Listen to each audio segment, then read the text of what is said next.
yung tama ba? Nandun yung concern, paano pag naging presidente yan? Yari? Oh yes, yari siya. Yari ako for it.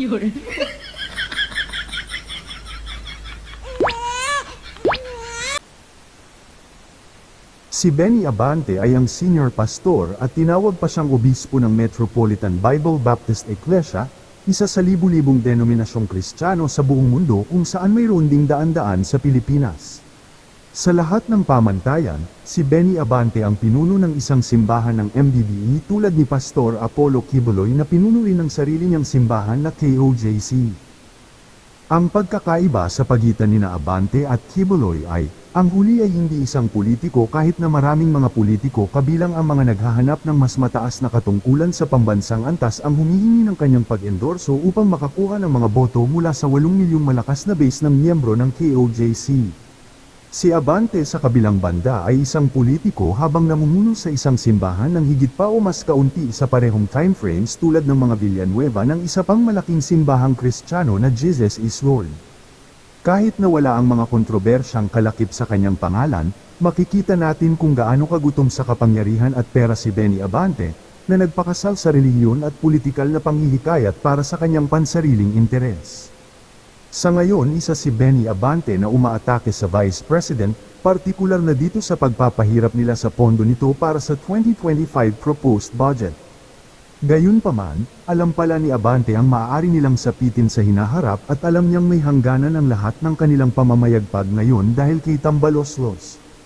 Inamin nito na yari sila, pati siya, kung mananalong presidente si VP Sara Duterte sa 2028. Ang isyong ito ay binigyan naman ng komento ng ilang personalidad sa social media, ayon na kay KLCI.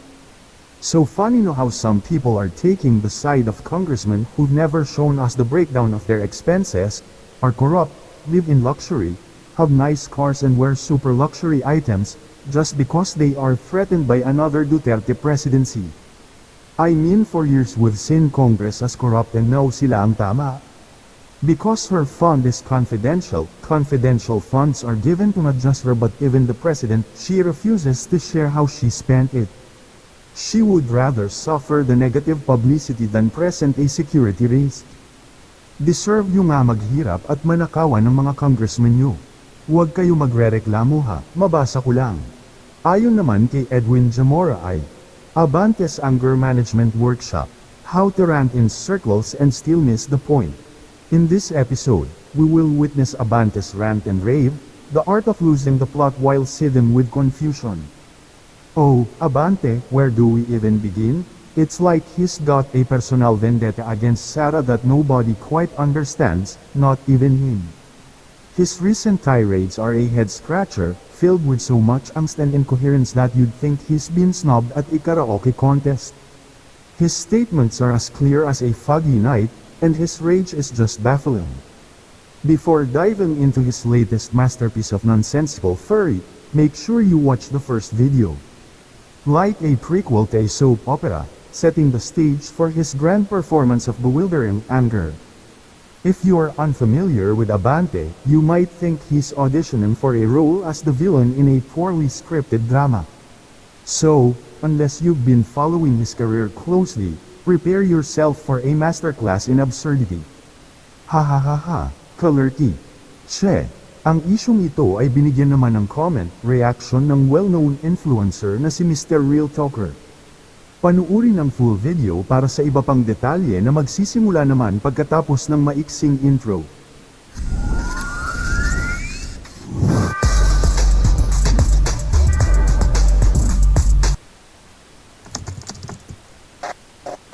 Paano kung lumakas uli yung mga Duterte after the 2025 midterm elections? Paano kung siya yung likely maging presidente? Sigurado baka balikan kayo.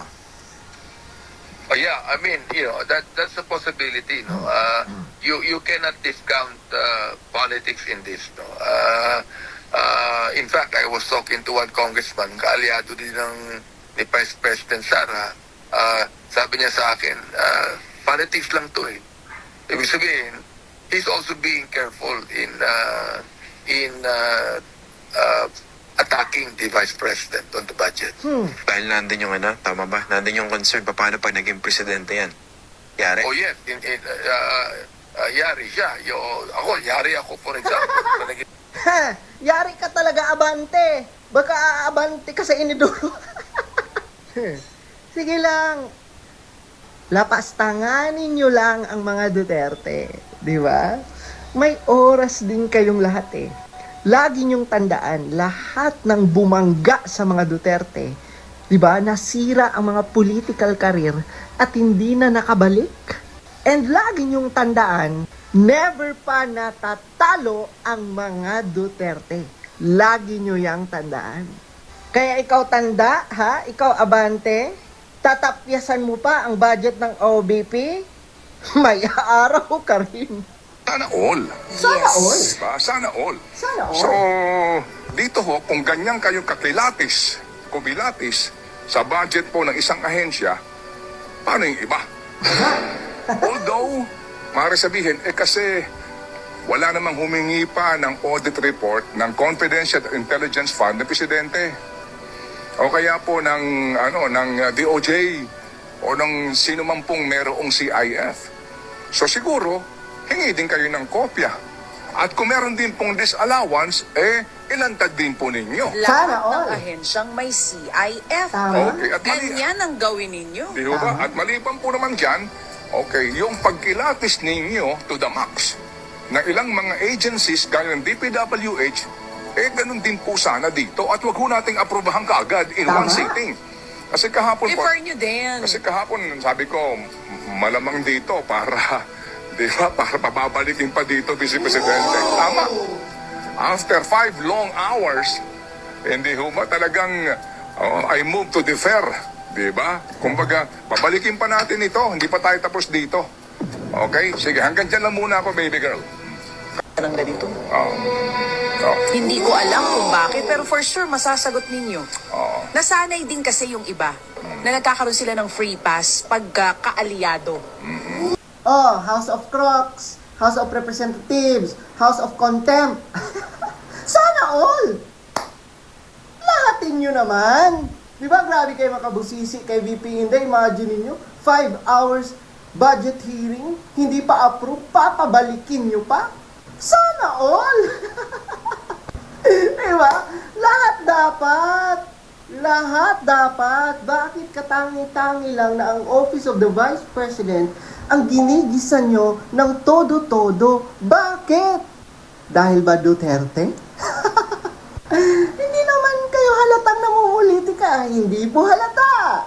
Diba? Kaya House of Representatives, House of Congress, House of Crocs, House of Cards, House of Contempt. Ang dami nyo ng nickname. Oh, ano na, sana all. Lahat po. Pati kayo. Diba? Ipakita nyo sa amin. Ipakita nyo sa amin. Hindi yung selected lang kayo, diba? Ang pa-plastic nyo. The speaker does not have any right to ask question. Or do you have?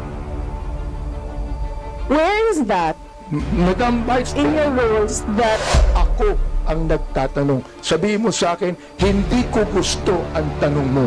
Yun lamang ang dapat niyang sabihin sa akin. Sapagkat hindi ko rin gusto ang sagot niya. Medyo mahina yata ang tenga ni Vice President eh. Sinabi ko budget eh. yes, the Honorable Benny Abante? I just came in and I hear this. We're not talking about the budget. We're accusing each other here. I'd like to find out from the resource speaker if this is the kind of hearing that we're going to have. Sir, I am not the presiding officer of this hearing. I know. Yes, sir. But the thing is, you're asking questions, Madam Chair. The resource Madam? speaker does not have any right to ask questions.